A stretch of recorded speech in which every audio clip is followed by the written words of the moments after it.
Friends, मेरा नाम है हिना और स्वागत है आपका आपके अपने चैनल वेजी व्यंजन में। आप सभी को पता है कि अभी हमारा त्योहारों का सीजन चल रहा है, तो इन त्योहारों में चलो आज हम मिलके बनाएंगे ये तिल पट्टी या फिर तिल पापड़। ये बहुत ही सिंपल है बनाने में। इसमें हमें सिर्फ और सिर्फ 2 इंग्रेडिएंट्स की ज़रूरत है और जो मैंने यहाँ पे तीसरा इंग्रेडिएंट यूज़ किया है वो बिल्कुल ऑप्शनल है, आप उसे स्किप कर सकते हैं। तो चलो इस सिंपल सी रेसिपी को बनाना स्टार्ट करते हैं। सबसे पहले एक पैन में मैंने लिया है यहाँ पे तिल और उसको मैं 2 से 3 मिनट के लिए ड्राई रोस्ट कर लूँगी। इस टाइम पे हमारा जो फ्लेम है वो एकदम लो होना चाहिए और आपको इसे कंटिन्यूसली हिलाते रहना है, यानी कि इस तरह से इसे मिक्स करते रहना है।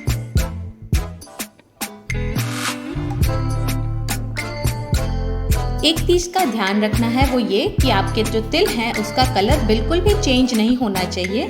ये बस थोड़े से फूल जाएंगे जब आप इसे इस तरह से रोस्ट करेंगे। अगर कलर चेंज हो गया तो हमारी जो तिल पट्टी है वो अच्छी नहीं बनेगी। तो आप इसे बहुत ही लो फ्लेम पे 2 से 3 मिनट के लिए कुक कीजिएगा, इससे ज़्यादा टाइम मत लीजिएगा।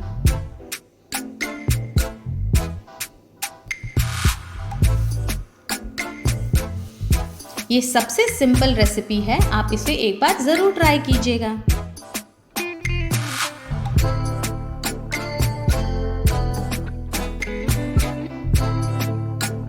देखिए अब जो मेरे तिल हैं वो अच्छे से रोस्ट हो चुके हैं, तो अब मैं इन्हें एक प्लेट में निकाल दूंगी और ठंडा होने के लिए साइड में रख दूंगी।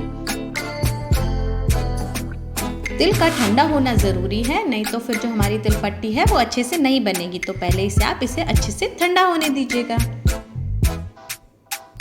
यहाँ मैं इसमें थोड़े से चॉप्ड पिस्ता डाल रही हूँ। आप चाहें तो इसे अवॉइड कर लीजिएगा और नहीं तो आप दूसरे पॉइंट पे, यानी कि यहाँ नहीं डालना चाहते या आप भूल गए डालना, तो आप लास्ट में भी इसे डाल सकते हैं। वो मैं आपको बताऊँगी कब आप डाल सकते हैं।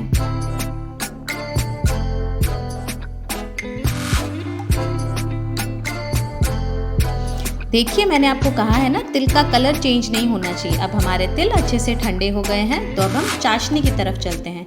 यहाँ मैंने लिया है चीनी को और उसको मैं इस तरह से पैन में फैला लूँगी। आपको पैन में अच्छे से फैला देना है, एक तरफ, यानी कि एक जगह पे इकट्ठी नहीं करनी है चीनी।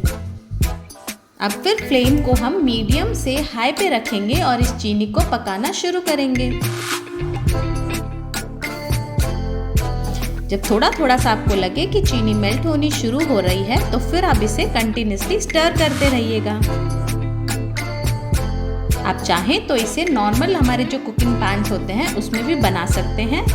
बस नॉन स्टिक में बनाने से उसको धोना थोड़ा सिंपल हो जाता है। अगर आप नॉर्मल में बनाएंगे तो उसे धोना थोड़ा डिफिकल्ट हो जाता है, क्योंकि वो जो चीनी है वो चिपक जाती है उसमें।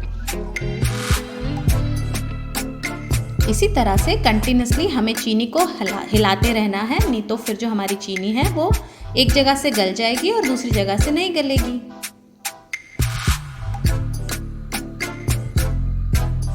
इस स्टेप को बहुत ही केयरफुली हमें करना है। देखिए मेरी चीनी अभी धीरे धीरे मेल्ट होनी शुरू हो गई है। आपको ध्यान ये रखना है कि आपकी जो चीनी का एक ग्रैन्युल है वो अच्छे से मेल्ट हो जाना चाहिए। इसको इस तरह से आप प्रेशर देके दबाते हुए सारी चीनी को पिघालने की कोशिश कीजिए और अगर एक्स्ट्रा आपके जो चम्मच है उस पे लगी हुई चीनी है उसे भी हटा दीजिएगा चाकू की सहायता से या इस पे, नहीं तो फिर जो गज्जक बनेगी, यानी जो हमारी तिल पट्टी बनेगी, वो इतनी अच्छी नहीं बनेगी। देखिए अब हमारी जो चीनी है वो अच्छे से पूरी तरह से इसमें मेल्ट हो चुकी है, तो अब मैं गैस को बंद कर दूंगी।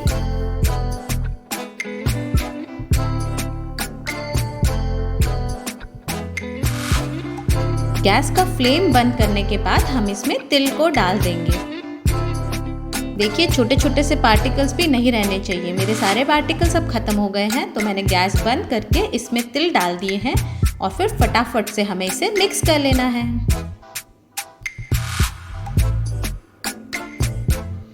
आपको ये ध्यान रखना है कि ये एक टाइम में एक ही तिल पट्टी बनानी है, आपको ज़्यादा नहीं बनानी, क्योंकि ये जल्दी से जम जाती है तो आप इसको बेल नहीं पाएंगे। तो इसलिए या तो आप चाहें तो बड़ी बनाइए और किसी स्लैब पे बना दीजिए। अब मैंने जिस सरफेस पे इसको बेलना है उसको अच्छे से ग्रीस कर लिया है। मैं इसे चकले पे बेल रही हूँ। आप चाहें तो नीचे किचन प्लेटफॉर्म पे भी इसे बेल सकते हैं। अब आपको मैंने पहले कहा था ना, अगर आप पिस्ता उस टाइम डालना भूल गए हैं तो इस टाइम पे यहाँ पे आप पिस्ता डाल सकते हैं, या फिर आपका कोई भी फेवरेट ड्राई फ्रूट चॉप करके इस टाइम पे डाल सकते हैं और फिर इसे बेल लीजिएगा। आपको इसे बनाते टाइम मात्रा का ध्यान रखना है। जितना आप तिल यूज़ करेंगे उसी सेम अमाउंट में आपको यहाँ पे चीनी यूज़ करनी है। एग्जैक्ट आप किसी भी कप से मेजर कर लीजिए, पर दोनों इक्वल अमाउंट में होने चाहिए। अब मैं बेलन को एक बार अच्छे से ग्रीस कर लूँगी और फिर इसे बेलना शुरू करूँगी।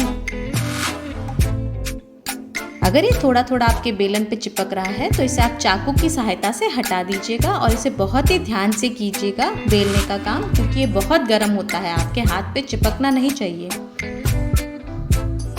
देखिए इस तरह से चाकू से मैंने एक्स्ट्रा जो चिपक रहा है वो हटा दिया है और बेलन को हम एक बार फिर से ग्रीस कर लेंगे थोड़ा अच्छे से और फिर तिल पट्टी को फटाफट से रोल करना शुरू करेंगे।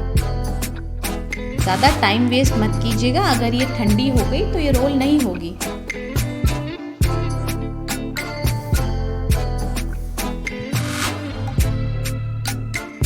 आप प्रेशर देते देते इसको इस तरह से बेल लीजिएगा। देखिए मेरी जो तिल पट्टी है वो अच्छे से बेल के तैयार हो गई है।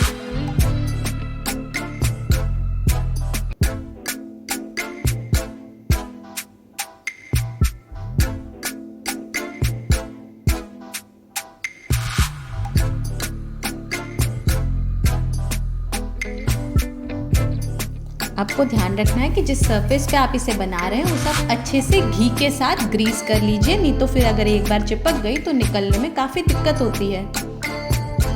अब मैं इसे 30 सेकंड्स के लिए रेस्ट करने दूंगी और 30 सेकंड्स के बाद एक पलटा लेके उससे इसे आराम से धीरे धीरे निकाल लूँगी। देखिए इस तरह से आपको सारे साइड्स को छुड़वाना है और फिर सेंटर को छुड़वा के आपकी तिल पट्टी जो है वो आराम से निकल जाएगी।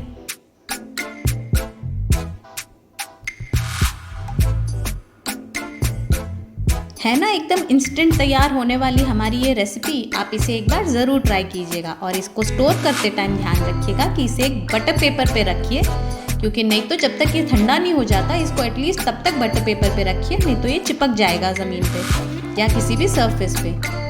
मैंने इसे इस तरह एक प्लेट पे निकाल के रख दिया है एक बटर पेपर पे। देखिए कितनी अच्छी हमारी तिल पट्टी बन के तैयार हुई है, एकदम पतली और उतनी ही यमी है ये खाने में। मैंने इसी तरह से 2-3 बार बना दिया है 2-3 पट्टी। आपको हर बार जब भी एक तिल पट्टी बनानी है आपका ध्यान रखना है कि आपके बर्तन एकदम साफ़ होने चाहिए। साफ़ सुथरे बर्तन में ही इसे बनाइएगा। अगर आपको ये रेसिपी पसंद आए तो प्लीज़ इसे एक लाइक ज़रूर कीजिएगा और आपको ये रेसिपी कैसी लगी ये मुझे कमेंट सेक्शन में ज़रूर बताइएगा। और प्लीज़ मेरे चैनल को सब्सक्राइब करना ना भूलें। Thank you.